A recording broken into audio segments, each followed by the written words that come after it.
What's up, guys? Welcome to another episode of the Jiu-Jitsu Junction podcast. My name is Andre, and I'm here with my buddy Chase. And today, the central topic is going to be whether or not Jiu-Jitsu white belts should be creative or stick to basics or what they know. Any opening thoughts? Yeah, it's going to be a little bit of it all. I can't wait till we kind of dive into this one just a little bit. Creativity is going to be big. Obviously, making sure we're as a beginner, we got to make sure we're repping our fundamentals, and but I think it's going to be a little bit of it all, and that's because we want to make sure we're stimulating our brain, make sure we're kind of feeding. You want to have fun. That's going to be big to learning. So I think there's going to be a lot of little things throughout this one. Yeah, definitely. Just so that we all are talking about the same thing, I think it's a good idea to give a rundown of what we consider to be creative grappling and what we consider to be, the basic kind of grappling. So the first thing we'll talk about is the creative kind of grappling. It's not necessarily making up new moves. It's like trying different techniques and sequences that are outside of your normal A-game patterns. It's doing things by feel. It's like okay, I'm headed this direction. Let's see what I can find on the other side. There's that kind of aspect too. It tends to be more playful, and it includes some of the more questionable things like trying things that you've seen on YouTube. Yeah, well, which is a bad idea unless it's on our channel. 100%. Yeah. The only problem I see when it comes to white belt stuff, trying the new stuff on YouTube, that's where I think we start talking about getting creative. I think we start getting a little broad if we're watching. Man, there's so much out there. Creativity. I like creativity within kind of the realm of what we're doing, and I know the way we teach a lot of things, and I know the way I teach. I like teaching the movements, and it allows for a lot of creativity. So making sure that all of those things are going to just help speed up your growth. It's going to make you feel better. That's the only. I would make sure that I got at least that creative role or a playful role. Man, at least once a day. You'll probably have that friend. I have a couple. Where it's like when we roll, it's like, oh man, this is going to be a fun roll. Mm-hmm. So make sure you find that person where you can get a little bit of that while you roll. Yeah, definitely. I think that there's a balance to be struck. Yeah. It's probably at white belt, it's probably 80% rolling basics and things that are known, and then 20% rolling for creative or playful reasons. Yeah, and that sounds good. Just anything over. You need to be focusing more on your basics and your fundamentals. And I laugh because of the way we teach a lot of things. I call basics and fundamentals our movements. Yeah. So it's like, man, it's actually, if you stick to just our basics and fundamental movements, you have the ability to be creative all the time, and you're still doing a lot of the right things. That's why I like our system. Yeah, and the system that we use kind of starts basic within a bubble, and then the sequence gets more and more complex, and depending on where you're at in your jiu-jitsu development, you stop at a certain point and you get reps on the more fundamental parts of the sequences, right? So let's quickly define what we mean by the basics and fundamentals and the knowns, right? So when we're looking at defining that, we're thinking things like move of the day that you were just taught, so it's not a complete unknown. We're looking at fundamental movements like shrimping, escapes, solidifying positions, right? Yeah, transitions, the transition from half guard to side control, from side control to knee on belly, from knee on belly to full mount, from full mount to the back. Yeah. Those things. Yep. So those basics, right? And then any submission that you've had formal training in or previous success, you have strong control over, those are the basics for you as a jiu-jitsu player, right? Yeah. So my knee-jerk reaction is that people, when it comes to creativity, they think that it always helps learning. I don't think that's necessarily true, especially at the very beginning, because jiu-jitsu is a kind of a complicated, like there's a really large amount of things that can happen. There has to be a point. There has to be a point where you're like, okay, wait a minute. I've kind of got, I think we talked maybe in one of the last podcasts about kind of checking those boxes. Yeah. You know, I think it's that's usually when I, you know, right now I'm working with a guy, and, you know, when I do lessons, I dive through stuff, but we've talked about it, and it's like, man, we're going to stay for at least 6 weeks, man, until you fully understand this. And when you understand kind of all the checks that can happen in this position, then we're going to play. I want you to play with it, you know, but I need you to try to hit check, check, check for the first 6 weeks. Yeah. You know, so that's, I like that. Yeah. So, that means that, you know, you need to be narrowing what you're focusing on to whatever will individually be something that you can break down and fully understand. And when you start adding like 10 or 12 techniques that you're thinking about, you start getting bogged down. And that happens at all levels, but as you gain more experience, the amount of stuff that's second nature increases. So that starts to add to the, you know, the fundamentals for that particular the biggest time I see the creativity, you know, and all the extra added techniques kind of cause issues in white belts. Excuse me. You know, it's always early, and actually, you know, we had one of our guys. He's a younger MMA guy, but he's doing a lot of jiu-jitsu right now, and you know, at first we're trying to get him to learn something that we're teaching him in jiu-jitsu class, and literally, like, he's like, hey, man, this is really close to that move I saw on YouTube. Can I show it to you? Will you show me how I can get it? And I'm like, I need you to do this. I need you to do this move, you know? So I think that's the first place I see, you know, added creativity and all that extra stuff is, you know, it just kind of broadens your scope too much, especially early. Like you say, there's not a lot of, you know, there's motor patterns and stuff that'll come later on. Yeah. They're not there yet. You know, and finally, man, I probably haven't heard him talk about it in maybe 6 weeks. And I got to roll with him last week. When I got done, our instructor was like, on a scale of 1 to 10, just talk about growth. How much better has he gotten? And I was like, it's a 10. I was like, it's a 10 just because he hasn't talked about other YouTube techniques in the past 6 weeks. But I was kind of serious, you know, but he done the movements and he done the stuff we done, you know, that we've been working on. And he wasn't successful in some, and some he was, but like he tried the things we were doing. There was nothing extra. And then, you know, again, I laughed, but he didn't ask about the YouTube technique that he'd been watching, you know, so he kind of just narrowed his focus down a little. And that's a lot of growth. Yeah, that's step one. Yeah, for sure. Yeah. Sometimes I imagine how frustrating it would be to be like an instructor, and you're sitting there and you're watching everybody try to be creative when you're supposed to be drilling a technique. I just imagine like myself like walking around with like a super soaker and just being like, that's what you get for not paying attention. Oh, we're not even working that position, buddy. I need to get. Hey, so it's the summer. We can do this. This is obviously, of course, it's off topic. But I saw a kid the other day in the pool. We went to Gatlinburg this weekend for our kids. Maybe 8 of them when competed. Maybe 8 or 9. We done wrestling. We done MMA. But we stayed at this 5-bedroom, 4-bath cabin. It had a little electronic basketball goal in it.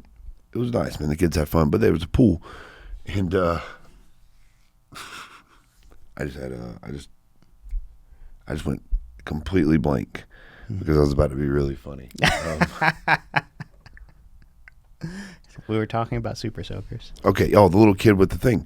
So we're taking up half the pool, and a family comes, and this little kid goes, "Oh no, there's people already there," and but they came. There was another table, you know. They came, and when we started to work out, the little kid kind of worked his way over toward us, but he had a backpack on, and it had a hose to it.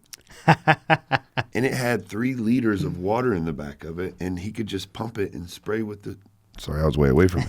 He could just pump it and spray. I would like that for class. That would be pretty It's fun. just it was like a backpack sprayer water gun. It was the coolest thing I'd seen. It was 3 liters of water, and he kept trying to squirt us without getting in trouble. He'd be like,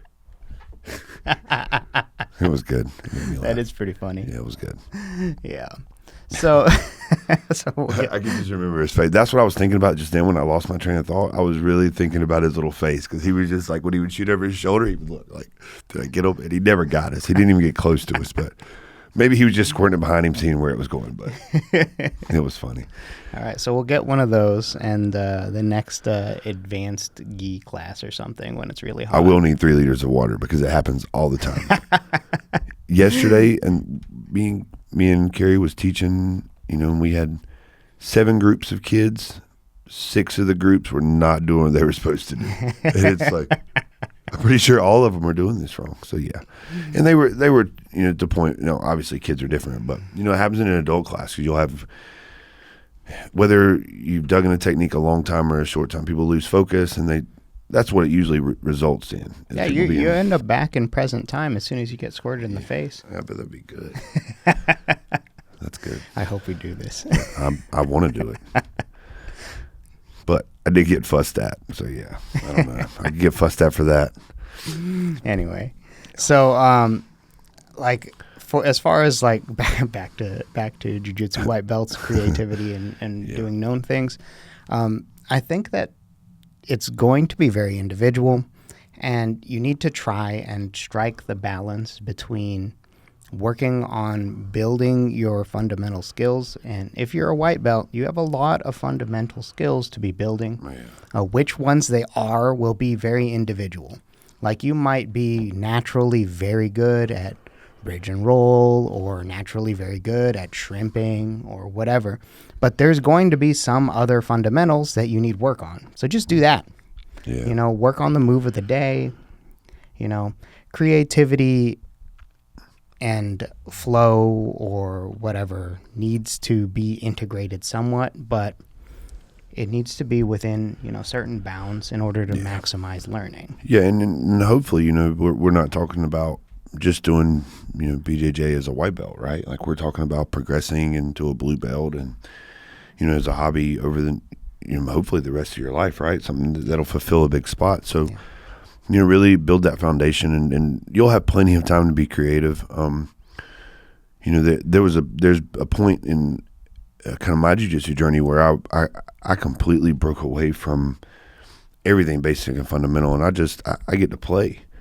And I don't, sometimes it gets me in trouble in competitions, but I have a lot of fun doing jiu-jitsu. Like even in competitions, and guys are trying as hard as they can, and I get to look at people who are like, oh, I missed that one, because I'm having fun playing with things, but I didn't play for a long time. I really stuck fun. I didn't play a lot. I still play because like I say, I always had a few roles in a room where, man, you could just kind of let loose, like you could have fun. Yeah. And I think that's so important because that's what's driven kind of that feeling in the role where, man, I really enjoyed that. Holy cow, thank you. Michael's one. Michael Johnson. He's one. He's one. I name him. We get done sometime. We just look at each other like, man, thank you. Like that was fun. So I've always had, and I've been around Michael for a long time. So I've always had a handful of people that I can kind of do that completely. Yeah, and that's what you're gonna. That's going to be a big jiu-jitsu goal for if you can learn that as a white belt. To fill that a little bit here and there. Do your fundamentals, right? But if you can learn to fill that, that's going to be big for longevity in your jiu-jitsu career. Yeah, definitely helps with longevity. Yeah.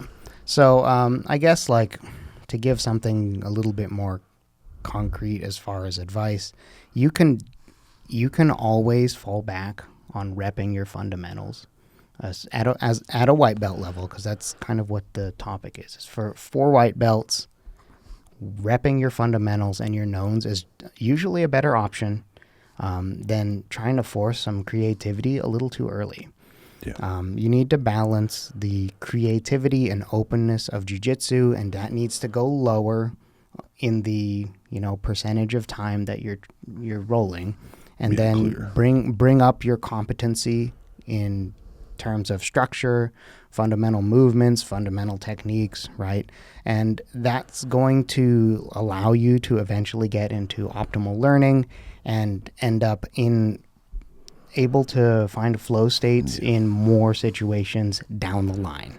And that's kind of what you're talking about, is getting into that flow state, right? Yeah, checking all the boxes. And you got to build some fundamentals before it's easy to get into those flow states. And that's kind of the goal, is to end up in this flow state where you're optimized learning, you're optimized, like you're having a lot of fun.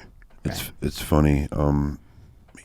I can't wait till we get to start. I say it every podcast right now. When we start recording, I won't say it every podcast.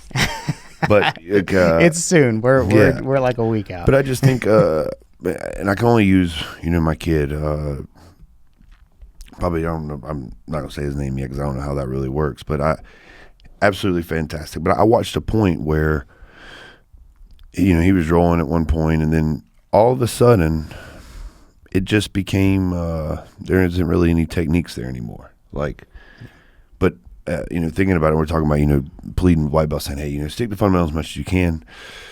You know how I teach my kids classes, man. It's the most boring. There'll be days where we'll do an hour on one fundamental movement. That's why I want to get these movements out. I want people to see, more than what comes through our gym, see these movements, because they just led to so much.